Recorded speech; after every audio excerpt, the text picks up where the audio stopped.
지난 시간에는 풍화작용까지 했었고, 오늘은 침식입니다.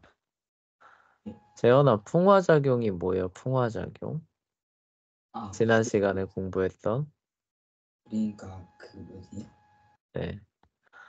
갑작스러운 질문에 당황스럽죠. 풍화작용은 암석이 다시 뭘로 돌아가는 거예요? 그 암석이. 다시 퇴적물로 돌아가는? 아, 맞다. 네, 그거를 이제 풍화작용이라고 했었어요.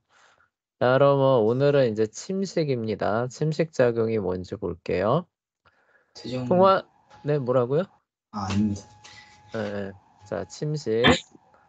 풍화작용은 그랜드 캐니언에서 나타나는 모습처럼 암석들이 노출되는 원인을 제공하는 과정 가운데 첫 번째 단계다. 네, 그렇죠. 그래서 암석들이 덮여 있는 게 이렇게 퇴적물로 돌아가면서 이제 드러날 수 있게 하는 첫 번째 요인을 이제 제공하는 거죠. 그리고 이제 그렇게 부서진 거를 이제 이렇게 싹 쓸어가는 거예요. 그래야 드러날 거잖아요. 그쵸? 네. 네, 그래서 싹 쓸어가는 그 작용이 이제 침식작용이에요. 그래서 다음 단계는 침식작용이다. 그래서 풍화는 가루로 만드는 거, 가루로 만드는 게 계속 위에 덮여 있으면 안 되고 뭔가 쓸어가야 바위 암석이 드러날 거잖아요. 그래서 그 두 번째 쓸어가는 작용을 침식작용입니다. 침식작용. 퇴적물과 바위 조각들이 이게 이제 풍화작용으로 나온 거예요. 그쵸? 생성된 게 바람이나 빗물에 씻겨 내려가는 과정을 침식작용이라고 합니다. 풍화작용의 경우와 마찬가지로 침식도 실험을 통하여 가장 잘 보여줄 수 있다. 그래서 실험을 통해서 침식이 뭔지 한번 보자고 하고 있습니다. 이번 실험의 첫 번째 부분에서 관찰한 것은 침식의 본보기이다. 만약 이번 실험에서 사용한 흙이 단순한 흙이 아니라 풍화된 암석층이라고 상상해 보라. 그러니까 뭔가 이제 실험을 할 텐데, 흙이 이제 막 씻겨 내려갈 겁니다. 근데 그게 풍화돼서 부서져 있는 그런 암석 쪼가리들이었다면 어떻게 됐을까? 좀 이것도 생각을 해달라는 거예요. 네. 자, 물이 풍화된 바위로 흘러내릴 때 물은 풍화작용으로 말미암아 형성된 퇴적물들을 쓸어가면서, 그쵸? 싹 쓸어가면서 바위의 도랑을 만들 것이다. 그게 바로 그랜드 캐니언이 형성된 과정이었을 가능성이 아주 높다. 그러니까 그 그랜드 캐니언 보면은 어때요? 이렇게 협곡 있잖아요. 그쵸? 네. 협곡이 있고 여기 이렇게 다 드러나 있잖아요. 지층이. 그쵸? 예, 이런 게 어떻게 형성이 됐느냐? 여기가 이제 풍화작용으로 이제 이렇게 있는 겁니다. 네, 풍화작용으로 이제 이렇게 쪼가리 쪼가리가 있게 된 거예요. 네. 근데 여기로 물이 이렇게 흘러들면서 어떻게 되는 거예요? 여기 이 쪼가리들을 싹 갖고 가버린 거죠. 그쵸? 예, 네. 그리고 나서 이제 보니까 어떻게 되는 거예요? 이렇게 협곡 사이로 지층이 드러나 있는 요런 형태의 그 모습이 땅 위로 드러나게 되는 거죠. 그쵸? 그래서 그 두 가지 작용을 통해서 그랜드 캐니언과 같은 그런 웅장한 이런 협곡지대, 지층이 땅 위로 드러나 있는 그런 모습들이 나오게 되었을 가능성이 높다라고 얘기를 하고 있는 겁니다. 자, 그래서 이제 침식작용에 대한 이제 실험을 이제 요 기구를 통해서 이렇게 좀 해보자라고 하고 있는데요. 이제 준비를 해야 되는 거는 이제 한 상자입니다.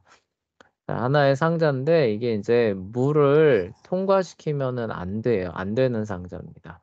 뭐 플라스틱 같은 거로 만들면은 더 좋겠죠. 그쵸? 나무로 만들어도 될 겁니다. 하여간 물이 새지 않게끔 만든 다음에요. 한쪽 면을 이렇게 V자로 이렇게 잘라줍니다. 근데 끝에까지 하진 말고요. 중간 정도까지만 이렇게 V자로 해서 홈을 내주는 겁니다. 네. 자, 그 다음에는 어떻게 하느냐? 요 밑에를 흙으로 채우는 거예요. 요 밑부분을. 자, 여기 요 V자 오는 여기까지 이렇게 맞춰서 이렇게 요 밑부분을 뭘로 다 채운다고요? 흙으로 이렇게 채워주는 겁니다. 네. 자, 그리고 요게 끝이 아니고요. 자, 이제 돌멩이 하나를 가지고 와서 요 끝부분을 이제 이렇게 좀 눌러주래요. 그러니까 좀 큰 돌을, 한 이만한 돌을 갖고 와서 이렇게 다져주라는 거예요. 자, 여기부터 어디까지? 끝까지 이렇게 위쪽으로 올라가면서 다져주는데, 여기 요 홈이 있는 쪽은 조금 더 많이 다져주고, 요 끝부분은 조금 덜 다져주는 거예요. 네, 네. 그러면은 자연스럽게 뭐가 생기겠어요? 경사가 생기겠죠. 그쵸? 네. 네, 흙이 약간의 경사를 갖게끔, 그리고 여기 요 홈과 맞닿게끔 해서 요런 형태로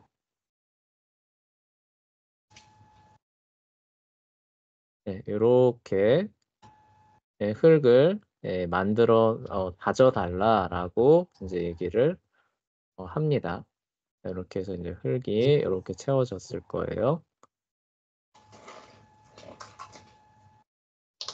자, 이제 요런 상황인데, 이 상황에서 이제 또 어떻게 하느냐, 이제 호스를 하나 준비합니다. 물 호스를 요 끝쪽에다가 이렇게 연결을 해놓고, 여기에 이제 물을 연결을 이렇게 해주는 거예요. 그리고 이제 돌려서 이제 물을 틀어주는 겁니다. 자, 그러면 어떻게 될까요?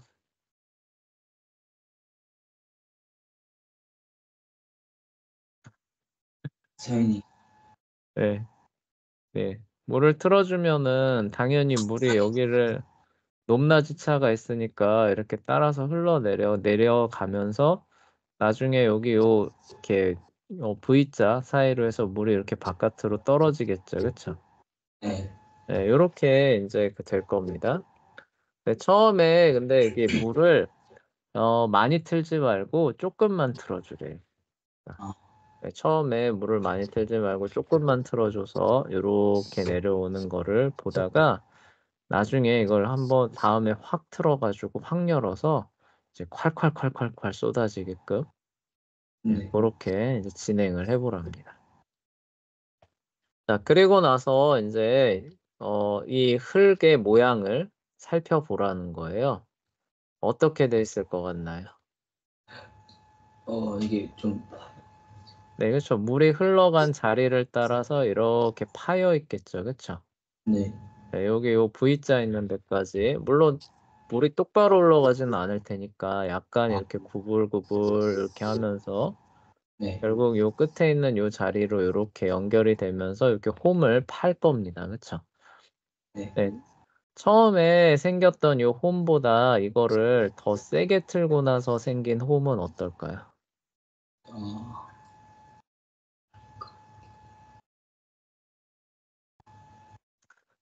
네. 이걸 더 세게 틀면 어때요? 물의 양이 늘어나고 물의 속도가 빨라지니까 이 아, 홈의 네, 어떻게 될까요? 더, 홈이 더 커지죠. 그쵸, 예, 깊고, 그쵸? 예, 많이 파지겠죠, 그쵸? 예, 훨씬 더 깊고 넓게 이렇게 해서 여기까지 생성이 될 겁니다. 충분히, 추론할 수 있죠. 그런 현상이 벌어질 거라는 거, 그쵸? 네. 네, 그리고 난 다음에 실험을 종료하는 게 아니라 이제 다시 한번 해보자는 거예요. 그래서 어떻게 하느냐? 다시 여기를 돌 가지고 다시 평평하게 다져줘서 이 홈을 다시 없애고 이렇게 높낮이 차만 유지를 해놓은 상태에서 이제 어떻게 하느냐?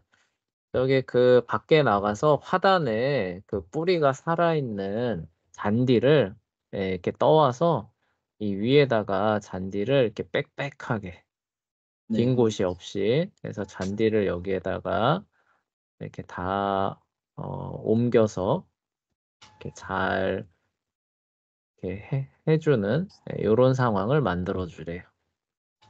네, 그리고 나서 똑같이 처음에 물을 살짝 틀고 그럼 물이 어쨌든 막 이렇게 막 가면서 결국 어쨌든 요 홈 사이로 떨어져 나오겠죠. 그쵸? 네. 네, 이런 모습을 보다가 또 세게 틀어서 물이 이렇게 쭉 해서 이렇게 쫙쫙쫙 쏟아지게끔 네. 이렇게 이제 해 놓고 그 다음에 이제 그 흙의 상태가 어떤지를 다시 한번 이제 살펴보라고 하고 있습니다. 이번에는 어떨 것 같아요? 이렇게 잔디를 막 이렇게 깔아놓고 물을 틀었어요. 이번에 흙이 어떨 것 같나요? 안 파이지 않을까요? 네, 맞아요. 처음보다 현격하게 안 파입니다. 예. 네, 왜 안 파였을 것 같아요? 잔디가 막아주네. 네, 맞아요. 그러니까 처음에는 물이 흙을 가져가는 거를 방해하는 그런 요소가 있어요, 없어요? 없죠, 그쵸? 네, 네. 없기 때문에 이게 더 깊게 파이는 거예요. 세게 틀면 틀수록 더 깊게 파이고 넓게 파입니다. 근데 이 뿌리에 이렇게 흙이 이렇게 달라붙어 있잖아요, 그쵸? 그래서 뿌리가 식물의 뿌리가 이제 그 흙을 이렇게 잡고 있는 요런 역할을 하게 되는 거예요. 그러니까 물이 옆으로 지나가도 뿌리가 잡고 있는 흙을 떼내서 가져갈 수 있는 거예요, 없는 거예요? 없는 거죠. 그래서 그냥 뭐만 가는 거예요? 물만 이렇게 가는 겁니다. 네, 그래도 어느 정도의 흙은 떼가지고 가져가겠죠, 그쵸? 네. 네, 그래서 물의 길이 생기기는 하는데 앞전이랑 비교해 보면 어때요? 현격하게 그런 것들이 줄어 있는 그런 모습이 이제 보이게 되는 겁니다. 네, 그것을 이제 이렇게 실험으로 보여주는 거예요. 그리고 이거는 이제 뭘 보여주느냐? 강물이나 이제 이런 것들이 아까 말했던 것처럼 계곡이나 협곡 이런 것들을 통해서 내려오면서 뭘 갖고 끌고 내려오는 거예요? 풍화되어 있는 이런 퇴적물들을 가지고 끌고 내려오는 겁니다. 그쵸? 네. 네, 그런데 거기에 나무가 심겨져 있고 잔디가 심겨져 있고 이러면은 끌고 내려오는 흙의 양이 어떻게 되겠어요? 많이 줄어들게 되겠죠. 그쵸? 네. 네, 그래서 그 삼림이 좀 우거지고 좀 이렇게 뭐 초록이 이렇게 되어 있는 그런 지대에서는 침식 작용이 조금 덜한 겁니다. 네. 그런데 그게 아니라 그냥 맨 땅이에요. 맨 땅 흙이고 뭐 이렇게 막아주는 게 없어요. 그런데 거기에 비나 집중호우가 옵니다. 그러면 어떻게 되는 거예요? 그냥 거기 있는 흙이 그냥 그 물에 샥 네. 쓸려가가지고 완전 흙탕물 막 덩어리가 막 이렇게 막 밀려 내려오는 이런 모습을 볼 수 있죠, 그쵸? 네. 네, 그런 부분들을 이렇게 실험을 통해서 좀 확인을 해보자라는 내용이 이제 요 내용이에요. 자, 그래서 이렇게 말로 설명을 해봤고요. 이제 요 본문을 읽으면서 이제 이 내용을 다시 한번 확인해 봅시다. 그래서 200쪽, 요 흐르는 물은 바위를 침식하여, 요 부분, 재현이가 읽어주시면 돼요. 흐르는 물은 바위를 침식하여 지표면에 도랑을 팔 뿐만 아니라 그 아래에 있는 아름다운 바위들을 노출시킨다. 네, 요게 이제 요 부분이에요. 그 아래에 있는 뭐를 노출시킨다? 아름다운 바위들을 노출시킨다라고 나오죠. 그쵸? 네. 그랜드 캐니언의 그 아름다운 바위들이 왜 노출이 됐느냐? 물이 흐르는 침식작용을 통해서 풍화되어져 있는 이런 퇴적물들을 끌고 가게 되니까 그게 어떻게 되는 거예요? 지표면 바깥으로 드러나는 네. 그런 작용이 됐다. 지금 그 얘기를 여기서 이제 하는 겁니다. 계속 읽어주세요. 이번 실험에서 물이 흐르는 속도는 도랑이 파이는 속도에 엄청난 영향을 미쳤다. 천천히 움직이는 물은 서서히 도랑을 파는 반면 빠른 속도로 움직이는 물은 훨씬 더 빨리 도랑을 팠다.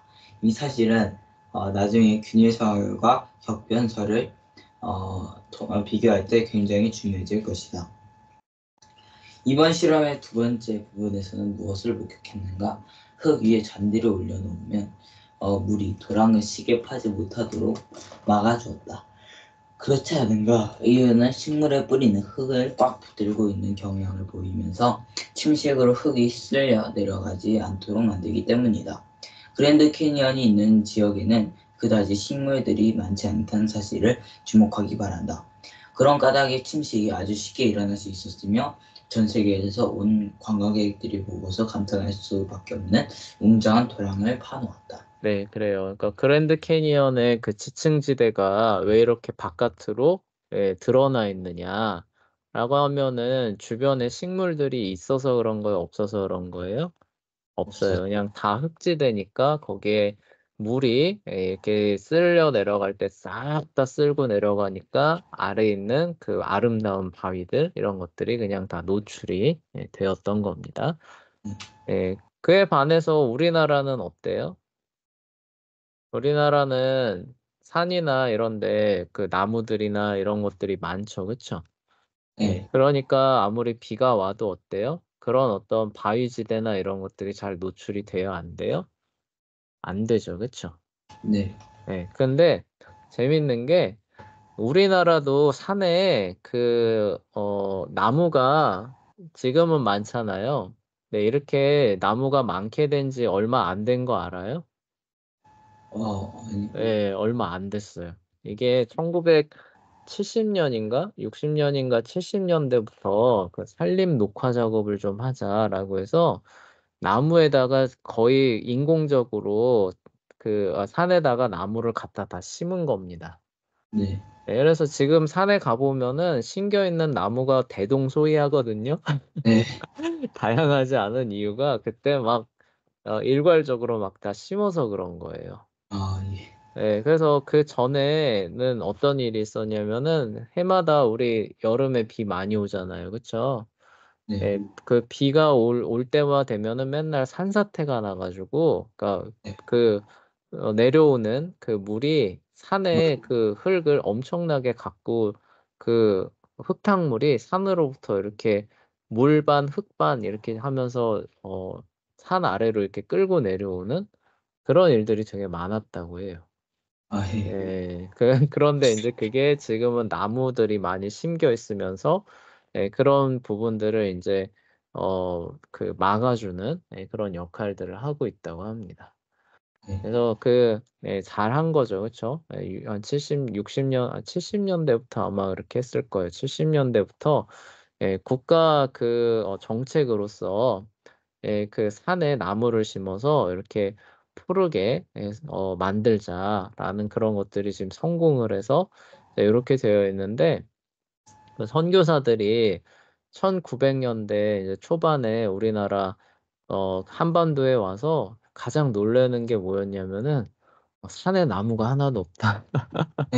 네, 산에 나무가 하나도 없다. 마치 그랜드 캐니언을 보는 것처럼 막 이렇게 막 바위나 지층들이 막 다 드러나 있고 비만 오면은 막 쓸려 내려가 가지고 막 해마다 고생하는 이런 모습들을 보면서 여기는 도대체 이렇게 황량하고 삭막하고 왜 그러냐 이런 그 글들을 남겨놨다 그래요. 네. 근데 선생님이 저번에도 얘기한 적 있지만 왜 그렇게 된지 알아요? 아니요, 모르죠, 그쵸? 네, 지금 우리 겨울인데 그 따뜻하게 하려고 뭐 써요? 난방할 때 뭐 써요? 어, 도시가스 쓰죠. 그쵸? 아, 가스로 씁니다. 이 가스는 어디에서 와요? 그러게, 그 뭐지? 해외 유전에서 나오는 것들을 우리가 수입해서 쓰죠. 그쵸? 네, 근데 60년대, 70년대에도 그랬을까요? 안 그랬을까요? 안 그랬지 않나? 왜 그거 사올 돈도 없었어요. 땔감 쓰지 않았나? 네, 땔감 썼습니다. 그 땔감은 어디서 구했을까요? 나무 깎아가지고. 맞아요. 그냥 산에 가서 사람들이 얼어 죽지 않으려고 나무를 다 잘라가지고 썼던 겁니다. 그 뭐지? 네, 그 네, 어제 그 네, 우리가 아니 저 우리 네, 다른 교회에서 야외 설교하는 거 들었었거든요. 네, 근데 거기서 뭐 옛날에 그 네, 뭐지? 그 전에 있던 목사님이 네, 다들 떠나신 이유가 네. 나무가 없어서 그 아, 땔감을 옛날에 땔감을 해야 되는데 나무가 네, 없어가지고 너무 추웠어요. 네. 그래서 얼어 죽지 않으려고 사람들이 이제 그 나무들을 다 잘라서 쓰다 보니까 이제 이렇게 허옇게 됐던 거예요. 그 네. 나무들이. 조선시대 후반부부터 그게 진행이 돼서 그 일제시대에 들어올 때쯤 되면은 그래서 아무것도 남지 않는 그런 상황이 됐다고 합니다. 네, 우리나라 이제 경제가 조금씩 이제 개선이 되고 그리고 이제 땔감을 이제 가스, 석유, 석탄, 연탄이죠. 이런 걸로 전환을 하면서 이제 그 국가 정책으로 산에 나무를 심자라고 해서 이걸 다 지금 복원을 해 놓은 거예요. 네, 그래서 지금도 만약에 뭐 우리나라가 무역길이 막혀요. 그래서 뭐 가스나 석유 이런 것들을 해외에서 반입을 못 하게 된다. 그러면은 저기 있는 나무들도 순식간에 다 없어질 가능성도 있어. 네. 그래서 네, 우리나라가 이게 해외 무역을 하는 게 이게 되게 중요해요. 자원이 우리가 가용한 게 많지 않기 때문에 우리는 어쨌든 밖에서 나가서 필요한 것들을 이제 가지고 들어와야 됩니다. 네, 네. 그래서 그런 부분들도 여기서 이제 부가적으로 또 우리가 볼 수 있는 그런 부분이에요. 어쨌거나 이렇게 침식 작용이 뭐냐라고 하면은 풍화된 그런 바위들, 암석 조가리들이 특히 물이에요. 물의 움직임을 따라서 이렇게 같이 쓸려 내려가는 그러면 그 밑에 있는 게 드러나잖아요, 밖으로. 그게 바로 침식이다라는 그런 내용이에요. 네. 자, 비록 시내 강 따위 같은 곳에서 이어서 서연이 읽어봅시다. 시내 강 따위와 같은 곳에서 흐르는 물이 가장 흔한 침식의 동인이라고 할지라도 다른 요인들도 여전히 많다. 비가 침식의 동인이 될 수 있다. 빗방울은 땅과 바위에 떨어질 때 굉장히 세게 떨어진다. 이처럼 빗방울이 떨어지면서 바위의 약한 부분에 풍화를 일으킬 수 있으며 차례로 빗물의 흐름을 통하여 이런 물리적인 풍화 작용으로 생겨난 퇴적물이 쓸려 내려갈 것이다. 바람도 역시 풍화를 일으키면서 바위를 침식할 수 있다. 바람을 통해 운반되는 입자들이 강력한 힘이 바위에 물리적인 풍화를 일으킬 수 있으며 바람의 움직임은 쌓여있는 퇴적물을 날려서 없애버릴 수 있다. 물로 인한 침식이 가장 흔한 형태의 침식이기 때문에 잠시 동안 여기에 초점을 맞추는 것이 좋겠다. 네, 그래요. 그래서 물이 대부분의 침식의 동인이긴 하지만 바람도 약간의 동인이 된다고 합니다. 특히 여러분들 사막지대 가 보면은 사람들이 방향을 찾기 어렵다 그러거든요. 그거 왜 그런지 알아요? 네. 아까 잘 때 이렇게 저쪽에 모래 언덕이 이렇게 쌓여 있는 거를 보고 이렇게 잠든 거예요. 근데 자고 일어나 보면은 여기 있는 모래 언덕이 이쪽에 가 있어. 아, 네. 왜 그러냐면 밤새 바람 불잖아요. 그러면 모래가 날려가지고 이쪽에다 쌓이는 겁니다. 아, 예. 그럼 자고 일어나 봤더니 마치 자고 일어나 봤더니 우리는 보면 산이 항상 같은 방향에 있잖아요. 근데 네. 사막에서 자고 일어나 봤더니 산이 방향이 막 다 바뀌어 있는 거예요. 모양도 바뀌고. 네, 그러니까 길이 어디 있는지 찾기 되게 어려워지는 그런 상황도 벌어지는 거죠. 그래서 네. 바람도 침식을 일으키는 이 풍화된 그런 퇴적물을 옮길 수 있는 동인이 되기도 합니다. 네. 그치만 물과 비교해 보면은 뭐라고 해야 되나? 그 영향력이 현저하게 약한 거죠. 그쵸? 미치는 영향력이 물과 비교해 보면은 굉장히 미비하다고 이렇게 말할 수 있습니다. 자, 여러분이 자신에게 던질 수 있는 한 가지 질문은 물로 인해 침식된 퇴적물에서 어떤 일이 벌어지는가이다. 그러니까 물이 이렇게 갖고 가잖아요. 침식 작용을 통해서 퇴적물을 끌고 가는데 그러면 그 퇴적물들은 결국 어떻게 되느냐? 이제 마지막 부분들을 또 살펴봐야 된다는 거예요. 자, 그것은 어떤 종류의 물이 가장 먼저 침식을 일으키느냐에 따라 달라진다. 예를 들어, 강물이 어떤 풍화 과정을 겪은 바위를 덮쳤다고 상상해 보아라. 이 강물은 퇴적물을 단숨에 쓸어가 버릴 것이다. 강물은 에너지가 많잖아요. 그러니까 강물이 만약에 덮쳤다. 빗물이 아니라, 그러면 풍화되어 있는 애들은 어떻게 되는 거예요? 그냥 싹 다 쓸려가는 거죠. 그렇죠? 근데 빗물이 가면 어떻게 되는 거예요? 아무래도 남아있는 게 조금 더 많겠죠. 근데 강물이라면은 아마 거의 남기지 않고 싹 다 쓸어갔을 거란 얘기입니다. 자, 이 퇴적물이 어디로 가겠는가? 이제 그 마지막 끝부분을 추적해 가자는 거예요. 강물은 분명히 어딘가에서 끝날 것이다. 수많은 강들이 거대한 호수나 바다에다 물을 쏟아놓는다. 그게 바로 강물이 끝나는 지점이고 퇴적물이 떠내려오는 것이다. 나일강을 생각해보라. 나일강은 이 세상에서 가장 긴 강으로 부룬디에서 발원하여 지중해에 이르기까지 길이가 6,656km나 된다. 즉 나일강을 통하여 엄청난 물이 지중해로 흘러든다. 특히 해마다 여름에는 이 지역에 많은 비가 내려서 그 아프리카엔 우기 있죠, 그쵸? 우기와 건기 있는데 우기 때 집중호우가 내리면은 나일강은 강폭이 작잖아요. 그러면 이제 매해 범람을 하게 됩니다. 강도까지 범람하는 큰 홍수의 원인이 되기도 한다. 나일강이 지중해에 도달하는 지점에는 나일강 삼각뷰라고 불리는 프라이팬 모양으로 생긴 지역에 엄청난 퇴적물이 쌓인다. 자, 이 침식작용을 통해서 퇴적물을 갖고 물이 이제 어디로 가요? 바다로 흘러가는 거죠. 그쵸? 네. 자, 근데 바다와 만나는 지점에 가면은 그 물의 양이 이전에 비해서 대폭 늘잖아요. 그쵸? 강도 물이 많긴 하지만 바다랑 비교를 해보자는 거예요. 그럼 그 물의 양이 이렇게 대폭 늘어나니까 물의 움직임이 어떨까요? 강과 비교해 보면은 물의 음, 움직임이 급격하게 둔해질 수밖에 없겠죠. 네. 여러분이 한번 생각해 보세요. 여러분이 혼자 있어요. 어떤 공간에 혼자 있어요.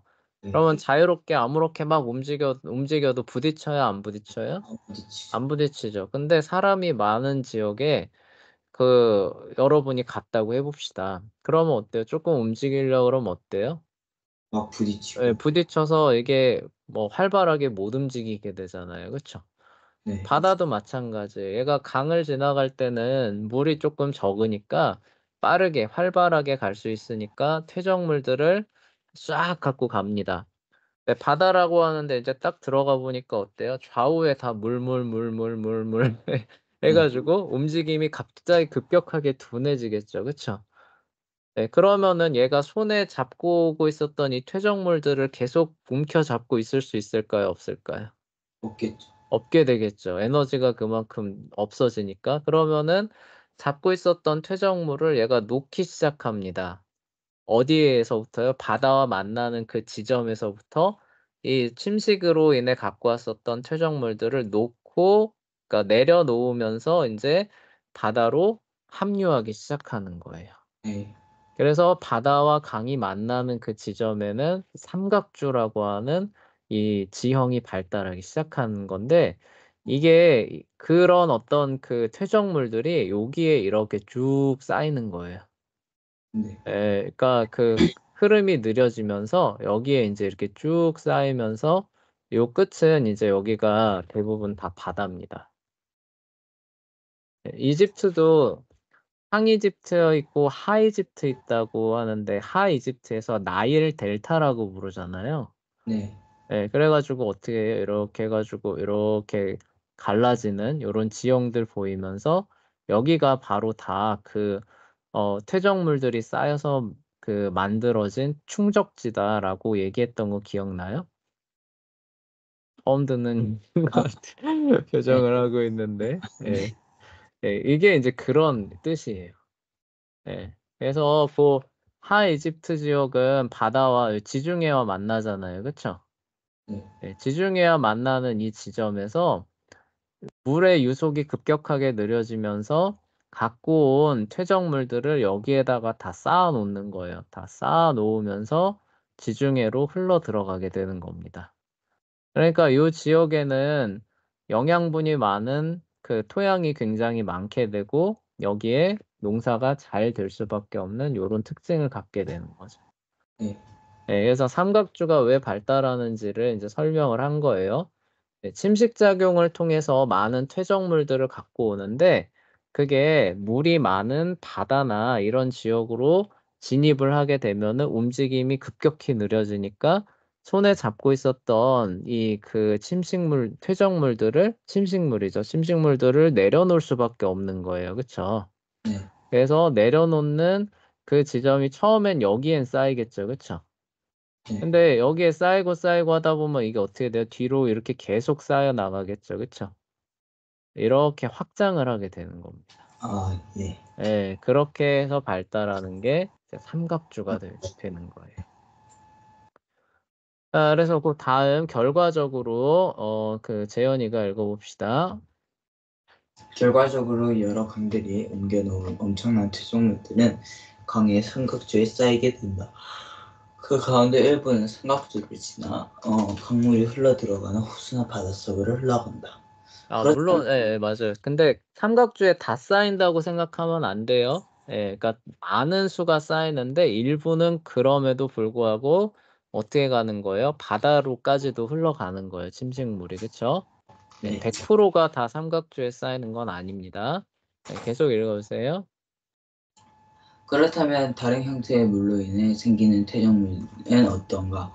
빗물이 퇴적물을 침식하는 호수나 바다로 흘러들게 만들 때 전형적으로 이 퇴적물은 호수나 바다의 밑바닥에 쌓이게 된다. 바다의 경우 조수로 인해 퇴적물이 해변으로 밀려 나와서 쌓이게 된다. 그게 바로 해변에 모래가 쌓이는 이유다. 네, 그래요. 우리 그 해변가 가보면 모래사장 쫙 펼쳐져 있잖아요. 그쵸? 네, 네, 그거는 왜 그렇게 쌓여 있냐면은 바다 그 밑에 이제 이렇게 만들어진 이제 퇴적물들이 많이 있잖아요. 네. 근데 파도가 이렇게 밀려옵니다. 쭉 밀려오면은 뭐예요? 바다에서 형성된 퇴적물들도 같이 밀려오는 거죠. 그쵸? 네. 그리고 그 해변을 이렇게 탁 때려요. 그 다음에 물은 어떻게 돼요? 다시 이렇게 뒤로 쭉 빠지죠. 그쵸? 네. 근데 쭉 빠지는데 같이 밀려왔던 퇴적물도 같이 가져갈까요? 못 가져갈까요? 못 가요. 그건 못 가지고 가요. 그건 그래서 어떻게 돼요? 파도와 함께 네. 모래가 쭉 밀려오는데 확 내려놓고 물만 쭉 빠지는 겁니다. 네. 네, 그러니까 어떻게 되는 거예요? 해변가에 모래사장이 이렇게 쫙 펼쳐지게 되는 네. 네, 그것도 역시 무슨 작용으로 인한 거예요? 침식 작용이죠. 이 물과 함께 풍화된 그런 퇴적물들을 끌고 오는, 그쵸? 그 작용으로 인해서 해변가에 모래가 밀려오는 것이고, 해변가에 모래를 앉혀 놓은 다음에 물만 빠지면서 그게 이렇게 펼쳐지는 거니까, 예, 그 해변의 모래사장도 침식 작용으로 인해서 만들어진다. 이렇게 말할 수가 있는 거죠. 네. 자, 이 모래는 빗물이나 강물로 인해 계속 읽어주세요. 이 모래는 빗물이나 강물로 인해 침식된 것이 바다로 흘러든 경우거나 어떤 화학 반응 과정으로 바다 자체에서 생겨난 경우 가운데 하나였을 것이다. 두수가 밀려 들어올 때 모래 가운데 일부가 해변으로 밀려 나와 모래사장을 만든다. 네, 그래요. 결국 거기까지요. 예, 그래서 고기가 이제 선생님이 얘기했던 그 부분이고요. 자, 이어서 서연이가 읽어봅시다. 결국 침식은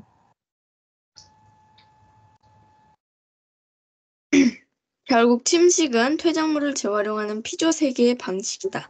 강물, 빗물, 바람 따위는 풍화작용을 거쳐 퇴적물로 변한 바위를 침식한다. 그 후 퇴적물은 강의 삼각주, 호수나 바다의 밑바닥, 바닷가에 쌓인다.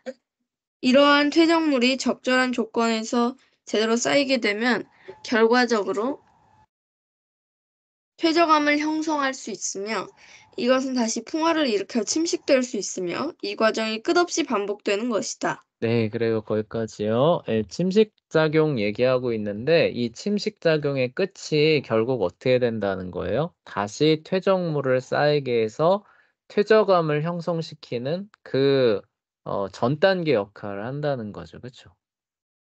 무슨 얘기인지 이해돼요? 네, 그러니까 이게 퇴적물들을 쑥 끌고 가잖아요. 그렇죠? 물이. 근데 계속 끌고 갈 수 있어요? 없어요? 없죠. 없죠. 나일 델타 삼각주 같은 데다가 하나씩 둘씩 쌓아 놓기 시작하면은 그게 나중에 열과 압력이 더해지면서 뭐로 바뀌는 거예요? 우리가 알고 있는 퇴적암으로 바뀌겠죠. 그쵸? 네. 근데 그 퇴적암은 항상 거기 그냥 그대로 있나요? 다시 풍화가 일으키게 되면은 비가 오면은 다시 어떻게 돼요? 또 침식에 의해서 쓸려 나가게 되는 것이고 쓸려 나가는데 계속 쓸려 나갈 수 없으니까 어딘가에 다시 쌓이면서 그 쌓인 게 다시 뭐가 돼요? 퇴적암 지층이 되고 이게 계속 지구가 존재하는 동안에는 계속 되는 그런 과정이라고 말할 수가 있는 거죠. 네. 네, 그 얘기를 지금 하고 있는 겁니다. 자, 비록 내가 지금까지 지표면에서 일어나는 그런 종류의 침식에 초점을 맞추기는 했지만 지하에서도 역시 상당한 침식이 일어나고 있다. 앞으로 자연과학에서 배우게 되겠지만 물 가운데의 상당 부분이 실제로 지하를 흘러다닌다. 그래서 물 없는 지역에서는 그 우물파잖아요. 그쵸? 네, 그런 이유가 여기 있습니다. 네, 이 지하수도 역시 바위를 침식한다. 물론 그 결과는 동굴이다. 흔히 동굴들은 땅속에서 사방으로 끝도 없이 뻗어나가 거대한 미로를 만든다. 예를 들어 켄터키 지역에는 전체 길이가 557km에 달하는 서로 연결된 동굴이 있다. 우리나라 남한 그 길이가 서울에서 부산이 한 500에서 600km 되거든요. 아, 그래. 그러니까 우리나라 그 길이만한 동굴이 있대요. 미국 지하 동굴. 예. 와, 예, 여기 한번 들어가면서 끝까지 가려면은 이거 어떻게 해야 돼? 아, 무슨 고속도로가 있는 것도 아니고. 네. 예, 여기 한번 숨으면은 못 찾을 것 같아요. 그쵸? 예, 이렇게 엄청난 동굴도 있는데, 이 동굴을 만드는 주요 동인이 뭐냐? 지하수죠. 그쵸? 지하수가 바위를 침식하면서 만드는 그런 것이다라고 얘기를 하는 거예요. 네. 동굴은 흔히 습한 장소다. 왜냐하면 지하수 때문에 그런 거죠. 수많은 동굴 속에는 시내나 호수가 있으며 동굴 안에 호수 있는 거 여러분들 처음 알았죠? 그 지하수가 어느 정도 고여 있는 이런 호수도 있습니다. 되게 예뻐요. 네. 그래서 보면은 네. 대다수 동굴에는 천장에서 새어 나오는 지하수가 있다. 이 물이 동굴 바닥으로 뚝뚝 떨어진다. 흔히 천장에서 물방울이 떨어지면서 적은 양의 퇴적물이 천장에 매달리게 된다. 그러니까 우리가 쭉 끌고 나오는데 그 바다와 만나면은 일부 내려놓고 가잖아요. 그런 것과 네. 똑같이 이 지하수가 이렇게 가면서 퇴적물들을 갖고 가는데 천장에서도 이렇게 물이 새서 떨어질 수 있습니다. 근데 이제 그렇게 되면은 다 갖고 떨어지는 게 아니라 어떻게 되는 거예요? 천장에 일부 남겨놓으면서 이렇게 떨어지는 거죠. 그쵸? 네. 그래서 천장에 그 일부 남겨놓은 것들이 이렇게 쭉 연결되면서 자라는 요런 형태의 그런 돌들이 생겨나기 시작해요. 요거를 그래서 종유석이라고 부릅니다. 아, 예. 네. 근데 이게 끝이 아니라 떨어지는 애에도 그게 약간 남아있죠. 그쵸? 네. 떨어지는 애도 남아있는데 이게 결국 어떻게 돼요? 바닥에 부딪히면서 바닥에도 쌓이게 되겠죠. 그쵸? 그래서 종유석이 있는데 밑에를 보면 항상 뭐가 있냐면은 석순이라고 해서 이렇게 돌이 그 새순처럼 자라나 있는 요런 게 또 보이게 됩니다. 그리고 요게 계속 반복되면은 위하고 아래가 만날까요? 안 만날까요?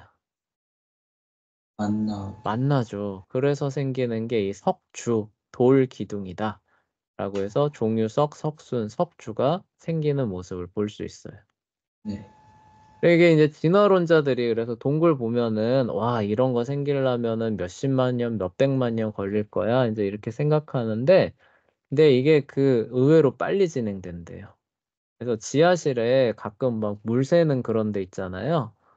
그래서 한 몇십 년 만에 그 물 새는지도 이렇게 방울방울 떨어지는지도 모르고 있다가 지하실 열고 들어가 봤는데 갑자기 종유석, 석순, 석주가 막 이렇게 주렁주렁 매달려 네. 몇십 년 만에 그런 경우도 볼 수 있답니다. 침식작용이라고 하는 게 그만큼 그 빠르고 위력이 세다라는 것을 이렇게 보여준다고 해요. 빨리 마무리해 볼게요. 이 퇴적물이 천장에서 시작하여 고드름 같은 모양으로 매달려 있을 때 이 구조를 종유석이라고 부른다. 이 퇴적물이 바닥에서 솟아올라 죽순 같은 모양을 만들 때 이 구조를 석순이라고 부른다. 종유석과 석순이 서로 만나 하나가 될 때 이 구조를 석주라고 부른다. 동굴이 종유석, 석순, 석주를 만드는 유일한 장소는 아니다. 돌로 만든 수많은 동상들은 그 아래 받침대가 있다. 오랜 세월 동안 비를 맞아서 동상이나 기념비가 침식되고 받침대가 물에 젖으면 거기에도 종유석과 석순이 생겨난다. 그러한 종유석과 석순은 침식의 힘이 얼마나 강력한지를 보여준다라고 얘기하고 있습니다.